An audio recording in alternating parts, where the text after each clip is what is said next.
Christmas is about many things. It's about spending time with friends and family, and also peace and goodwill to all men, but mostly it's about having better decorations than your neighbours, which is why I'm going to show you how to make this, your very own homemade ribbon wreath. The first thing you're going to need is a wire frame. This is actually one I bought from a florist shop, and it's only £3 or £4, and you can reuse it, and it's nice and sturdy. It's got two rings, inner and outer, but you could actually make a simple single ring just from some sturdy garden wire if you'd rather. Next you need to add your foliage. This is just some conifer cuttings from the garden, and all I've done is take about a 15cm length and strip the bottom leaves down, and then you get a group of 3, and then you're going to wire these onto the frame. I'm using garden wire. You could use florist wire, but garden wire is more likely to be to hand, and all you do is wrap it 3 times around the frame. I've actually put the wire onto a clothes peg because it's easier to slip in and out of the frame. Next you add another group of 3 pieces of conifer.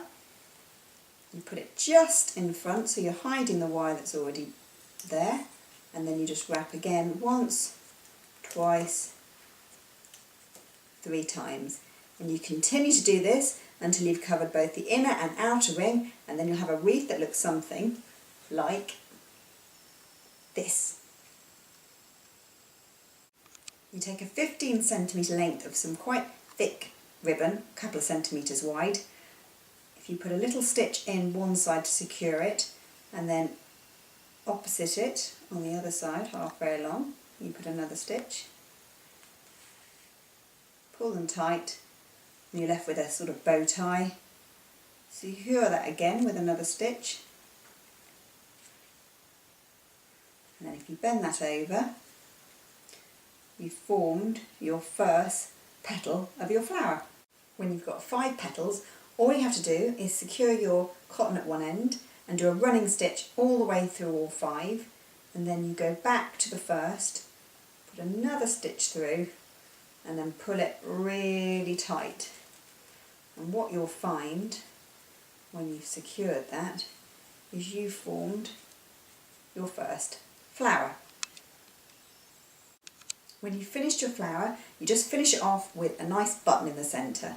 This is actually just a very cheap brown button that I've sprayed with some gold acrylic paint, and attach that on with a simple button stitch until it looks like this. And when you've done that, you'll find that you've got some thread at the back where the button stitch is attached, and all you need to do is slip some wire through that, and what you've got is a V-shaped bit of wire that you can use to attach your flower to your wreath. To attach your flower to your wreath, simply put the wire either side of a part of the frame and then flip it over. Take the 2 bits of wire from the V shape and twist them together until it's nice and tight, and tuck them out of the way. And you've got your flower attached to the wreath.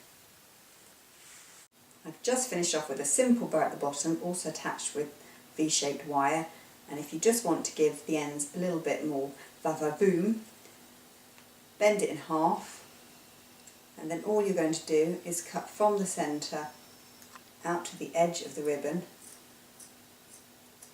and what you're left with is a nice end to your ribbon.